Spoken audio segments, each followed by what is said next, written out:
এই বাংলাদেশি বদ রক্তগুলোর মুশকিল হচ্ছে কি এরা দাঙ্গা করতে পারে, এরা এক কাঠা হয়ে হিন্দুদের মারা, হিন্দু মেয়েদের ওপরে অত্যাচার করা এবং হিন্দুদের ধন সম্পত্তি লুট করতে পারে,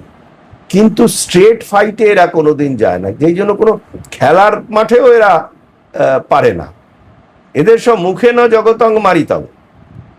2 ঘন্টায় কলকাতা দখল করব, অমুক করব, তমুক করব, আসল সময়ে কিন্তু এরা লবডঙ্কা এবং সবসময় দোষ দেবে অন্যের ঘাড়ে। তো কাজেই এদের পলায়তি সজীবতি সেই নীতিতে, কারণ বাংলাদেশে তো এদের সব আছে, ঘর সংসার আছে, ইয়ে আছে,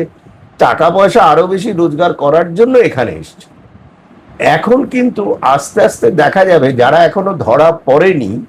তাদের মধ্যে একটা বড় সেকশন মনে হয় লাস্ট মোমেন্ট অবধি যারা লড়তে পারে, সেটা হচ্ছে বাংলাদেশের এবং এখানকার আন্ডারওয়ার্ল্ডের দুষ্কৃতীরা, যারা তাদের এই বৃত্তিটা চালিয়ে যেতে চায় আমাদের ইন্টারন্যাশনাল যে বর্ডার বাংলাদেশের সঙ্গে, সেটাকে ব্যবহার করে তারা আপ্রাণ চেষ্টা করে, স্মাগলাররা যেমন করে, ইন্টারন্যাশনাল স্মাগলাররা, তাদেরকে সেভাবে স্পট আউট করতে হবে। কিন্তু সাধারণ মানুষ, চল দল বেঁধে চল, কলকাতা যাই, চল দল বেঁধে চল ওয়েস্ট বেঙ্গলে গিয়ে, ওরা কিন্তু ওয়েস্ট বেঙ্গল বলে, আর আমরা কি বলি? আমরা বলি বাংলা। এখন অবশ্য সেটা বাংলার বটা গেছে তো, আর জয় বাংলাগুলো, পশ্চিমবঙ্গীয় জয় বাংলাগুলো এখন আস্থা করে গিয়েছে,